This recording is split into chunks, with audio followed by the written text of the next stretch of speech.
military operation in the capital of Venezuela. Overwhelming American military power, air, land, and sea, was used to launch a spectacular assault. And it was an assault like people have not seen since World War II. It was a force against a heavily fortified military fortress in the heart of Caracas to bring outlaw dictator Nicolas Maduro to justice. This was one of the most stunning, effective, and powerful displays of American military might and competence in American history. And if you think about it, we've done some other good ones, like the attack on Soleimani, the attack on al-Baghdadi, and the obliteration and decimation of the Iran nuclear sites just recently in an operation known as Midnight Hammer. All perfectly executed and done.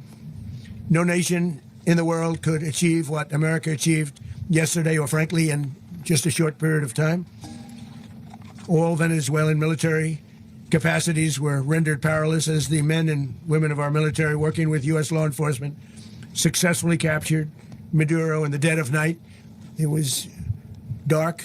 The lights of Caracas were largely turned off due to a certain expertise that we have. It was dark, and it was deadly. But captured along with his wife, Celia Flores, both of whom now face American justice. Maduro and Flores have been indicted in the Southern District of New York, it's Jay Clayton, for their campaign of deadly narco-terrorism against the United States and its citizens. I want to thank the men and women of our military who achieved such an extraordinary success overnight with breathtaking speed, power, precision, and competence. You rarely see anything like it. You've seen some raids in this country that didn't go so well. They were an embarrassment. If you look back to Afghanistan, or if you look back to the Jimmy Carter days, they were different days. We're a respected country again, like never before.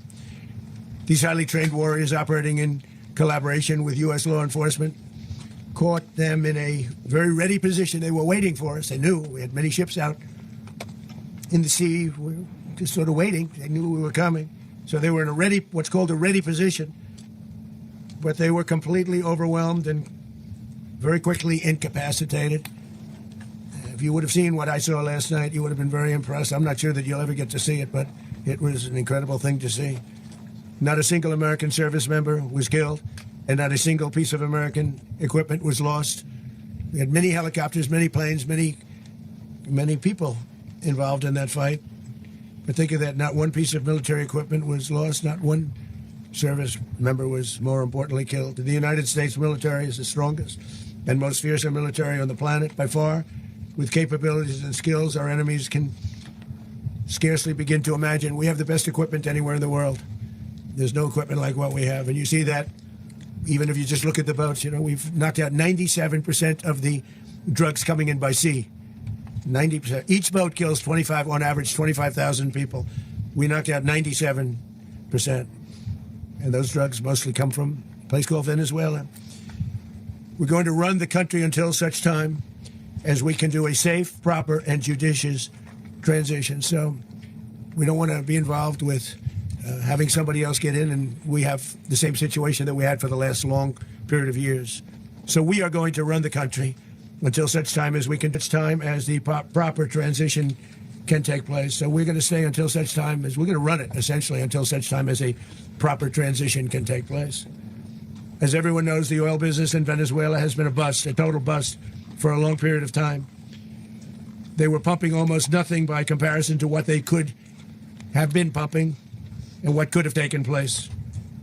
We're going to have our very large United States oil companies, the biggest anywhere in the world, go in, spend billions of dollars, fix the badly broken infrastructure, the oil infrastructure, and start making money for the country.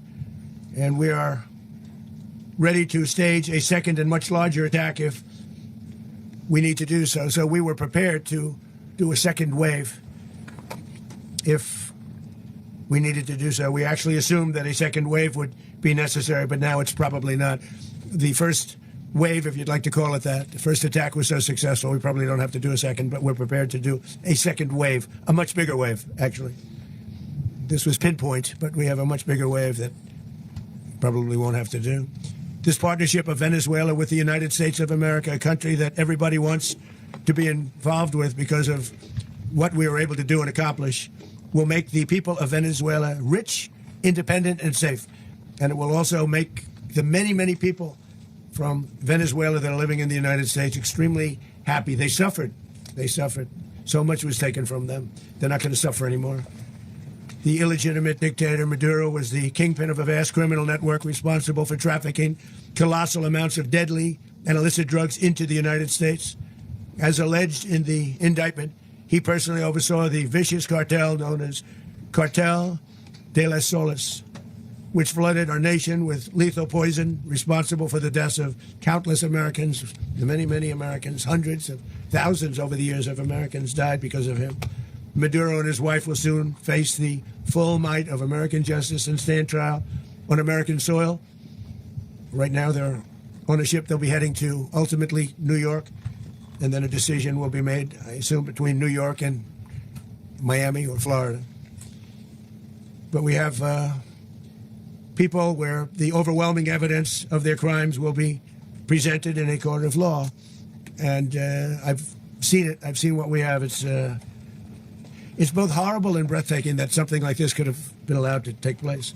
For many years after his term as president of Venezuela expired, Maduro remained in power and waged a ceaseless campaign of violence, terror, and subversion against the United States of America, threatening not only our people, but the stability of the entire region.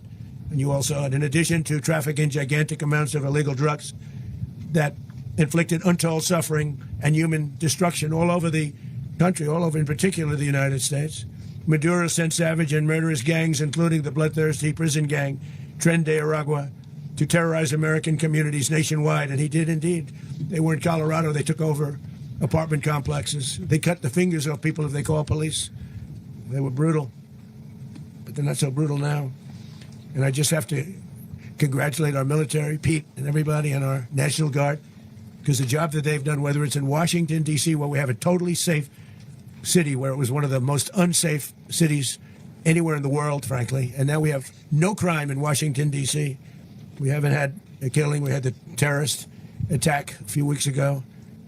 A little bit of a different kind of a threat, but we haven't had a killing in a long period of time, 6-7 months. We used to have two, on average, 2 a week in Washington, our capital. We don't have that anymore.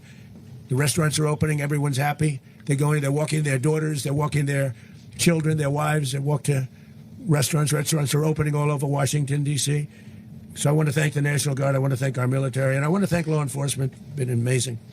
And they should do it with more cities. We're doing it, as you know, and we're doing it in Memphis, Tennessee right now, and crime is down. We've just sort of started a few weeks ago, but crime is down now 77%. And the governor of Louisiana called, great person, and he wanted us to help him, as you know, in a certain very nice part of Louisiana, and we have done that. It was a rough section, and we have crime down. I understand it's down to almost nothing already after 2.5 weeks. New Orleans, it's down to almost nothing, and we've only been there for 2.5 weeks. Can't imagine why governors wouldn't want us to help. We also helped, as you know, in Chicago, and crime went down a little bit there. We did a very small help because we had no working ability with the governor. The governor was a disaster, and the mayor was a disaster, but it knocked down crime. But we're pulling out of there. When they need us, we'll know. You'll know. You'll be writing about it. And likewise, Los Angeles, where we saved Los Angeles early on, where the head of the police department made a statement that if the federal government didn't come in, we would have lost Los Angeles. That's long after the fires. That's when they had the riots in Los Angeles. We did a great job. Got no credit for it whatsoever, but that's okay. It doesn't matter. We don't need the credit. But we'll be pulling out when they need us. They'll call, or we'll go back if we have to. We'll go back. But we did a great job in various cities. But the place that we're very proud of is Washington, D.C., because it's our nation's capital. We took it from being a crime-ridden mess to being one of the safest cities in the country. But the gangs that they sent raped, tortured, and murdered American women and children. They were in all of the cities I mentioned, Tren de Aragua.